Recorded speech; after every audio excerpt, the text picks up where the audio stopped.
Okay, good day everyone. In this video, we'll proceed to work on the various questions on our quadrilaterals. Okay, before I begin, I need to emphasize to everyone that for your angles and also plane figures, okay, your presentation is extremely important. Okay, so when you are doing it, we are not just concerned of you doing a quick calculation and getting finding the answers of whatever unknowns or sites that you're required to. Okay, your presentation must be that. Okay, and when we talk about presentation, one key thing that we're emphasizing on is actually the reasonings and statements. Okay, so please write down your reasonings and statements clearly.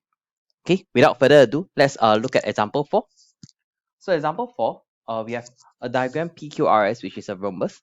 Find the value of x and y. So looking at this, remember that we mentioned that the diagonal of a rhombus will actually bisect the interior angle. So actually, as a result,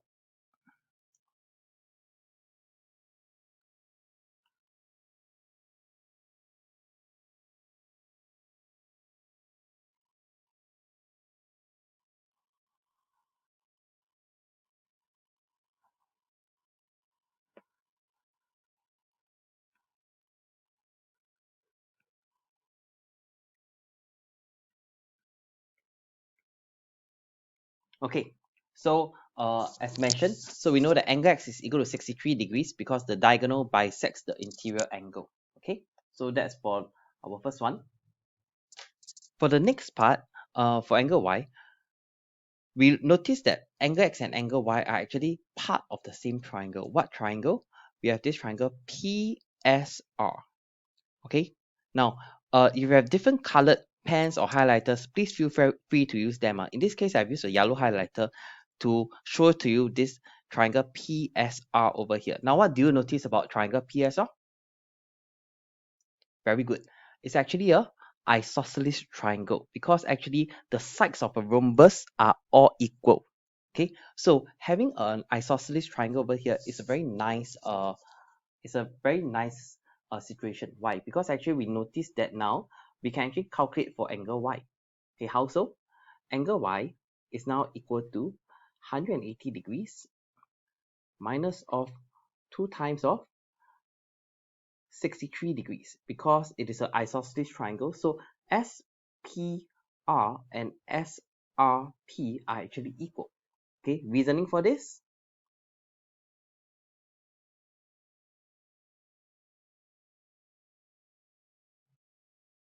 Angle sum of triangle.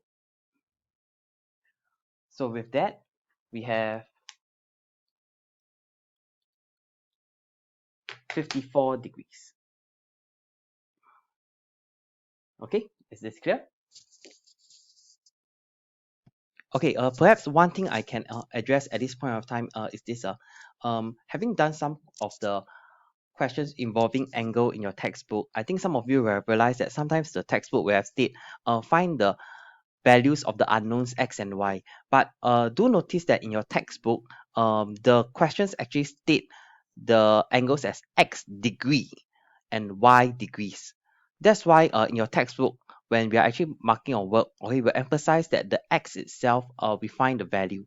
Okay, but in this question that we have in our notes, okay, the x and the y are just labeled as it is. So when they say find the value of x and y, okay, you have to write it as 63 degrees and angle y is equivalent to 54 degrees. Okay, I hope this clarifies the situation a bit.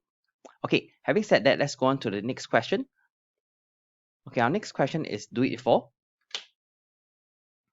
Okay, in this question, we have diagram ABCD as a rhombus. Okay, find the value of x and y. Okay, notice likewise to the previous question, angle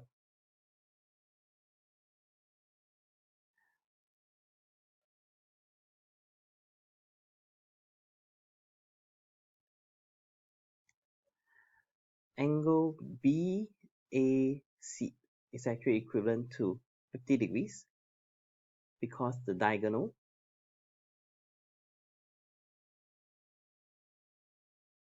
bisects the interior angle. Okay, so angle X itself is equivalent to angle BAC because of isosceles triangle. Okay, so as a result, this we actually have it as 50 degrees. Okay, so likewise, for angle Y,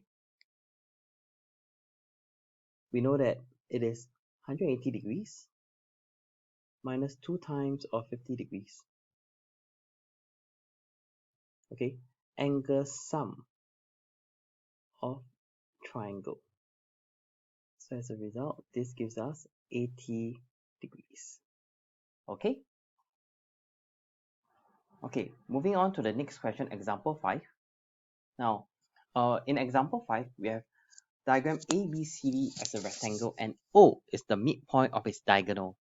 Find the values of X and Y. Okay, now, no matter how much info or how little info a question can actually give, right? Don't be daunted by the question.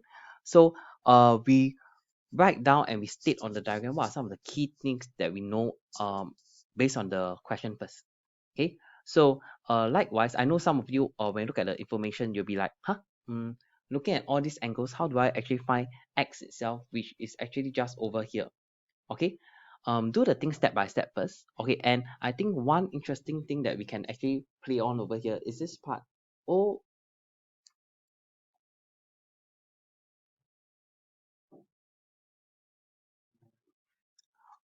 O is the midpoint of its diagonals. Okay, now this is a very important information. Why? Because actually based on this, we know that since O is the midpoint of the diagonal, this tells us that AO and OC are actually the same length. Okay, now think for a moment, how does this actually affect or tell us the information about OD? Because actually over here, we only have this line drawn halfway all the way to O actually. By right, if you draw all the way DOB, it is also a diagonal of the rectangle. So looking at this over here, this DO, it is actually half of the diagonal, which actually means that DO is actually also the same length as AO and OC. Okay, and this is a very beautiful thing because once you have drawn this out, you realize that AOD is actually now a isosceles triangle. Okay, so now we have something to work on. So with that, first things first, what we can do is we can actually find your angle, this angle over here. Right, so this is angle DAO. It's actually equivalent to 90 degrees minus 34 degrees. So this gives us 56. This thing gives based on your 56 degrees. Okay, so this is 56. We can mark it down on the diagram to make it clearer for us. So as a result, angle ADO is actually equivalent to 56 degrees as well because of the isosceles triangle. Okay, now based on this, what can we can actually find our angle X immediately. Okay, and this is actually a theorem or reasoning that is very useful but very often forgotten. Okay, so you realize that actually angle DAO and angle ADO will actually add up to become the exterior angle over here of X plus 76 degrees because AOC is actually a straight line. So from here, actually we can state that angle X plus 76 degrees is equivalent to 56 degrees plus 56 degrees. this is actually based on your exterior angle. If you can't see it, you can turn the diagram to make it a bit clearer to yourself. So from here, all we need to do is solve the equation. So angle x is equal to 1, 0, sorry, 1, 1, 2 degrees minus 76 degrees. Okay, so this actually gives us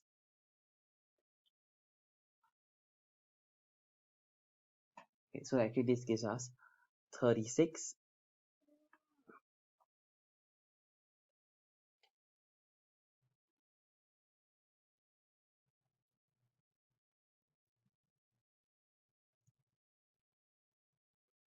degrees.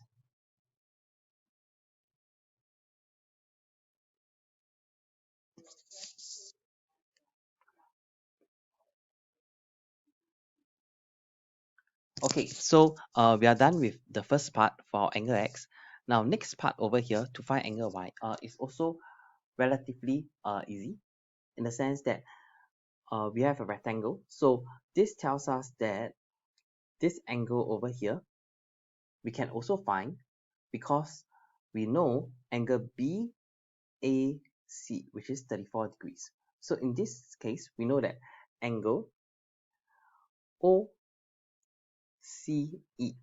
is actually equivalent to 34 degrees because of alternate angles.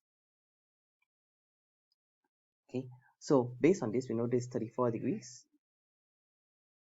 So as a result, angle Y is equal to 180 degrees minus 76 degrees minus 34 degrees.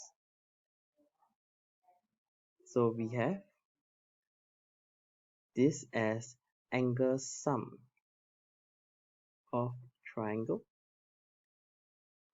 Answer 70 degrees.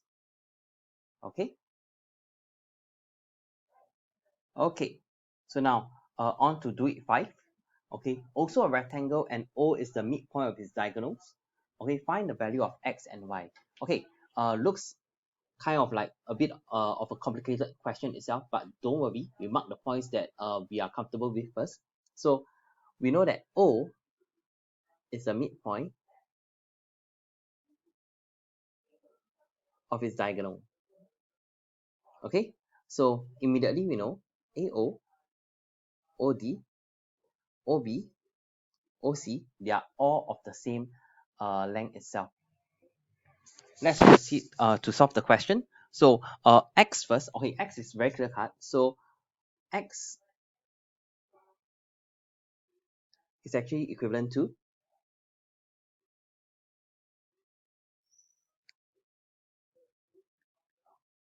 because O itself is actually a midpoint of the rectangle. So actually x itself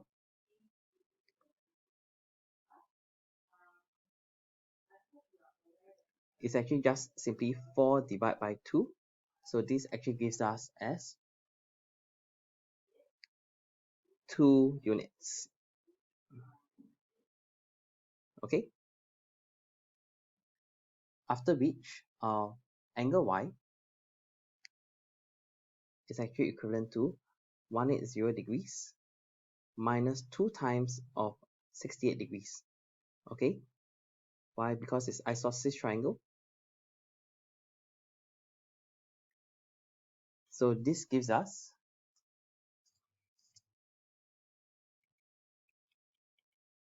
44 degrees. Okay. And for z itself, okay, to actually find z, okay, I realize over here there maybe have been a bit of a typo. So I'm going to add in is x, y, and z. Okay. So z itself, we know that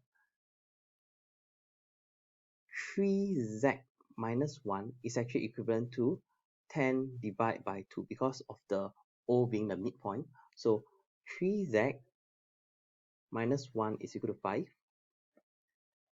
3z is equal to 5 plus 1, which is equal to 6. And as a result, z is equal to 6 divided by 3, which is equal to 2 units. Okay,